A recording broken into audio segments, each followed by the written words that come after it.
Welcome to our channel Beast Whisperer, where you will find out how animals and creatures of forests behave with the human beings and how they treated animals. The sun rises slowly over the wide savanna, painting the sky with soft gold. The land stretches endlessly, covered with tall dry grass that dances gently in the morning wind. Under an old acacia tree, a lion lies weak and tired.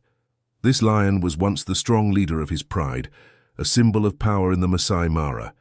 His mane was full and bright, his roar once echoed across the plains, and the pride trusted him for protection. But now something is wrong. On his right side, near his tail, there is a large, swollen red abscess. It is painful and heavy, making every step slow.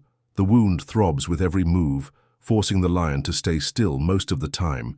When he tries to rise, his legs shake and he collapses again onto the dusty ground. For many days, the lion has not been able to hunt properly. His pride depends on him to chase and catch prey, but with this wound he cannot run fast. The hunts fail, and the hungry lions begin to leave one by one. A pride needs a strong leader, and when weakness appears, nature pushes them to move on. Now the lion lies alone under the tree. His mane is dusty and tangled. His body looks thin and weak. His eyes, once sharp and full of life, are half closed with pain. He listens to the wind and the distant cries of other animals, but there is no sound of his pride nearby. The loneliness presses on him like the hot sun above. The golden grass waves around him, but he cannot enjoy the beauty of the land. Each breath is heavy, each movement hurts. This was a lion that once ruled his territory, yet now he lies forgotten, his strength fading with each passing day. As the hot afternoon sun rises higher, a flock of birds flies across the plain and lands near the old acacia tree. They peck at the fallen seeds and fruits, their small wings fluttering in the warm breeze. One bird, a glossy ibis with shiny dark feathers that glimmer green and bronze in the light, notices the lion lying nearby. The bird tilts its head curiously.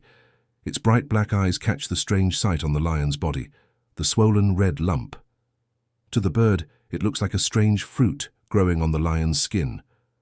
Slowly, the ibis hops closer, step by step, its long, curved beak pointing forward. The lion is too tired to move. His eyes are almost closed, his chest rising and falling with heavy breaths. He does not notice the bird coming closer. Finally, the ibis stands right next to the wound, staring at the swollen surface. With a quick move, the bird pecks at it gently, as if testing this strange fruit. The sudden touch makes the lion flinch.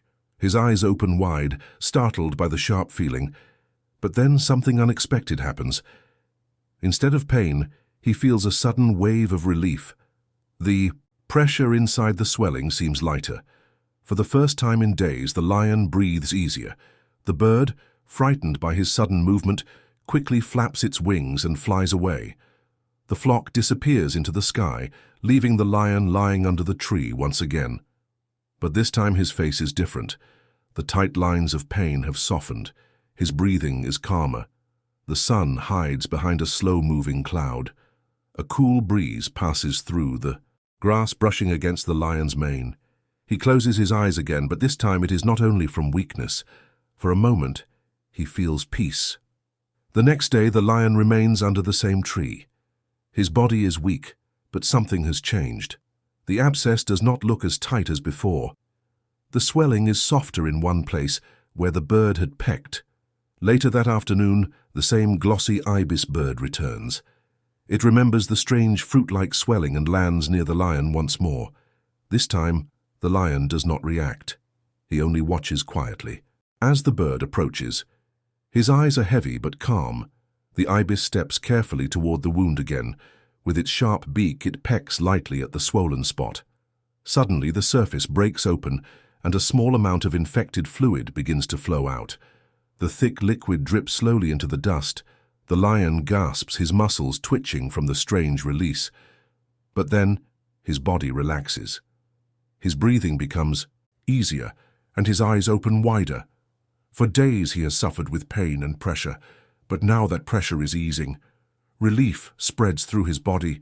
He looks at the bird with quiet eyes, not with anger or hunger, but almost with gratitude. The bird, not understanding what it has done, hops back and then flies away again. The lion remains still, his body lighter than before. The afternoon light glows orange over the savanna. The wind moves gently through the dry grass, carrying the soft sounds of the land. The lion rests with his head on the ground, his face no longer twisted in pain. For the first time in many days, he feels a small hope. Maybe he will survive. The next morning, the lion's condition changes again.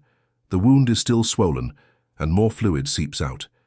His body is weak and shaking with fever. He cannot stand for long. His breathing is rough, and his eyes are dull with exhaustion. The dry grass whispers in the wind like a sad song for the fallen king. But suddenly, a new sound breaks the silence. The low rumble of a car engine. A patrol vehicle appears on the horizon, moving across the red dirt road.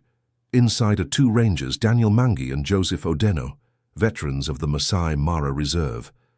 As the car approaches, they spot the lion lying weakly under the old acacia tree. Daniel narrows his eyes. He knows this lion. Years ago they had rescued it from a steel trap. Now it lies before them again, in desperate need of help. Joseph quickly prepares the tranquilizer. Gun. Daniel signals him to take careful aim. The soft hiss of the dart pierces the air, and the lion jerks slightly before his eyes close. Within minutes, his body relaxes into a deep, safe sleep. The rangers rush forward. They examine the swollen wound, knowing there is no time to waste. With help from their team, they place the heavy lion gently onto a large canvas stretcher and lift him into the conservation vehicle. As the car speeds toward the veterinary center, the golden afternoon light falls across the savanna. The lion breathes slowly but steadily. The rangers feel hope rise in their hearts. This lion has fought for survival, and now, with human help, he has another chance at life. The lion's story reminds us how even in the wild, life can change in ways we never expect. A curious bird, a sudden moment of relief, and the timely care of rangers gave this king of the savanna another chance to live. If you enjoyed this story and want to hear more true tales of animals and their struggles, don't forget to like this.